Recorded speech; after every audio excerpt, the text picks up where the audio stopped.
نحمدہ و نصلی علی رسول الکریم۔ امام بخاری رحمہ اللہ نے تاریخ کبیر میں سیدنا انس رضی اللہ تعالیٰ عنہ سے ایک روایت نقل کی ہے۔ وہ فرماتے ہیں کان عند النبی صلی اللہ علیہ وسلم طیر فقال ائتنی بحب خلقک الیک یاکل معی ھذا الطیر فجاء علی فاکل معہ۔ نبی کریم صلی اللہ علیہ وسلم کے پاس ایک پرندہ تھا تو نبی کریم صلی اللہ علیہ وسلم نے دعا کی، یا اللہ تیری مخلوق میں جو سب سے زیادہ تجھے محبوب ہے اسے بھیج دے، وہ میرے ساتھ یہ پرندہ کھائے۔ تو سیدنا علی رضی اللہ تعالیٰ عنہ آئے اور انہوں نے آپ کے ساتھ وہ پرندہ کھایا۔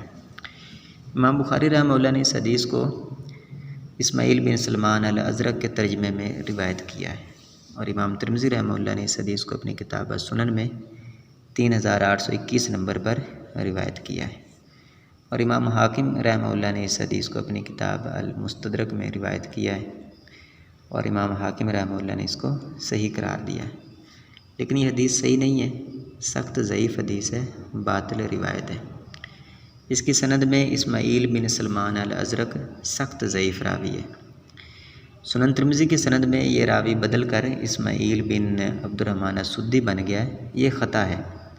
یہ راوی اسماعیل بن عبد الرحمن السدی نہیں ہے بلکہ اسماعیل بن سلمان الازرق ہے، جو کہ ضعیف راوی ہے، کیونکہ امام بخاری رحمہ اللہ نے اس حدیث کو اسماعیل بن سلمان الازرق کے ترجمے میں روایت کیا ہے۔ اور امام خلیلی رحمہ اللہ اپنی کتاب الارشاد میں اس حدیث کے بارے میں فرماتے ہیں ما روا حدیث الطیر ثقۃ رواہ ضعفاء مثل اسماعیل بن ازرق و اشباہہ۔ اس حدیث کو کسی ثقہ بندے نے روایت نہیں کیا بلکہ ضعیف راویوں نے اسماعیل بن ازرق اور اس جیسے لوگوں نے روایت کیا ہے۔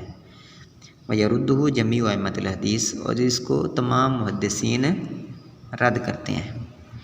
امام ترمذی رحمہ اللہ اپنی کتاب العلل میں فرماتے ہیں سألت محمدًا عن هذا الحديث فلم يعرفه من حديث السدي عن انس وانكره وجعل يتعجب منه۔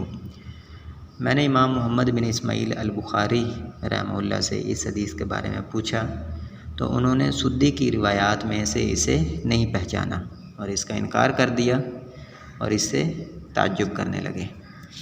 امام اکیلی رحمہ اللہ اپنی کتاب الضعفاء میں اس حدیث کے بارے میں فرماتے ہیں لیس لہذا الحدیث من حدیث ثابت اصل، اس حدیث کی کوئی اصل نہیں ہے۔ وہذا الباب والروایت فیہا لین وضعف، اس بارے میں جو روایت ہے وہ کمزور ہے اور ضعیف ہے۔ لا نعلم فیہ شیئا ثابتا، اس بارے میں ہم کوئی چیز ثابت نہیں جانتے۔ وہکذا قال محمد بن اسماعیل البخاری، اسی طرح امام محمد بن اسماعیل البخاری رحمہ اللہ نے کہا۔ امام ابو زرع رازی رحمہ اللہ نے بھی اس حدیث کو ضعیف قرار دیا ہے۔ ان کے سامنے ایک کتابچہ لایا گیا جس میں چند احادیث تھیں اور یہ حدیث بھی اس میں تھی، تو آپ نے اس کو گیا جس میں چند احادیث تھیں اور یہ حدیث بھی اس میں تھی، تو آپ نے اس کے بارے میں کہا لیس فیہ حدیث صحیح، اس میں کوئی بھی حدیث صحیح نہیں ہے۔ اسی طرح امام بزار رحمہ اللہ نے اس کو اپنی کتاب المسند میں روایت کیا، اور روایت کرنے کے بعد فرماتے ہیں حاذا الکلام قد روی عن انس من وجوہ وکل من رواہ عن انس فلیس بالقوی۔ یہ کلام سیدنا انس رضی اللہ تعالیٰ عنہ سے کئی سندوں سے روایت کیا گیا ہے، اور جس نے بھی اسے سیدنا انس رضی اللہ تعالیٰ عنہ سے روایت کیا ہے وہ قوی نہیں ہے۔ حافظ ذہبی رحمہ اللہ تلخیص میں فرماتے ہیں کہ میں ایک زمانے تک یہ سمجھتا رہا کہ امام حاکم رحمہ اللہ اس حدیث کو اپنی کتاب المستدرک میں درج کرنے کی جرت نہیں کریں گے، لیکن جب میں نے اس کتاب پر تعلیق لگائی تو میں نے دیکھا کہ اس میں تو موضوعات کا ڈھیر لگا ہوا ہے۔ فَإِذَا حَدِيثُ الطَّيْرِ بِالنِّسْبَةِ إِلَيْهَا سَمَاءٌ، تو یہ حدیث ان موضوعات کی نسبت سے آسمان ہے، یعنی اس کا ضعف اور اس کا باطل ہونا بالکل واضح ہے۔ اسی طرح حافظ ذہبی رحمہ اللہ اپنی کتاب سیار النبلاء میں فرماتے ہیں کہ امام حاکم رحمہ اللہ سے اس حدیث کے بارے میں پوچھا گیا تو انہوں نے کہا لا یصح ولو صح لما کان احد افضل من علی بعد النبی صلی اللہ علیہ وسلم۔ یہ حدیث صحیح نہیں ہے، اگر یہ حدیث صحیح ہوتی تو نبی کریم صلی اللہ علیہ وسلم کے بعد سیدنا علی رضی اللہ تعالیٰ عنہ سے کوئی بھی شخص افضل نہ ہوتا۔ اس کی اور بھی سندیں ہیں، ابن جوزی رحمہ اللہ نے اس کی تمام سندوں کو اپنی کتاب العلل المتناہیہ میں ذکر کیا ہے اور ان کا ضعف واضح کیا ہے۔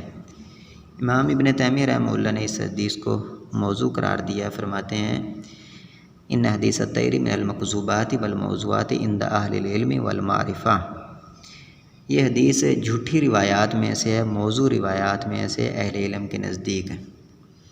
اسی طرح ابن ملقن رحمہ اللہ نے ابن طاہر رحمہ اللہ کا قول نقل کیا ہے، انہوں نے اس حدیث کے بارے میں فرمایا ھذا حدیث موضوع کل طرقہ باطلۃ معلولۃ، یہ حدیث موضوع ہے، اس کی تمام سندیں باطل ہیں اور معلول ہیں۔ تو یہ حدیث کسی بھی صحیح سند سے ثابت نہیں ہے، اس کی تمام سندیں ضعیف ہیں، باطل ہیں۔ بڑے بڑے ائمہ نے اس کو ضعیف قرار دیا ہے، اس کی سند بھی صحیح نہیں ہے اور اس کا متن باطل ہے، صحیح احادیث کے خلاف ہے۔ صحیح بخاری میں حدیث ہے، محمد بن حنفیہ رحمہ اللہ کہتے ہیں میں نے اپنے باپ سیدنا علی رضی اللہ تعالیٰ عنہ سے پوچھا ای الناس خیر بعد رسول اللہ صلی اللہ علیہ وسلم، رسول اللہ صلی اللہ علیہ وسلم کے بعد سب سے افضل شخص کون ہے؟ قال ابو بکر، انہوں نے کہا ابو بکر۔ قلت ثم من، میں نے کہا پھر کون ہے؟ قال عمر، انہوں نے کہا عمر۔ صحیح بخاری میں اور بھی روایات ہیں، صحیح مسلم میں بھی ہیں، اور مسلمانوں کا اس پر اجماع ہے کہ نبی کریم صلی اللہ علیہ وسلم کے بعد سب سے افضل شخصیت وہ سیدنا ابو بکر رضی اللہ تعالیٰ عنہ ہے۔ بعض لوگوں نے اس حدیث کو صحیح قرار دیا ہے، یہ خطا ہے، یہ حدیث صحیح نہیں ہے، سند کے لحاظ سے بھی متن کے لحاظ سے بھی باطل روایت ہے۔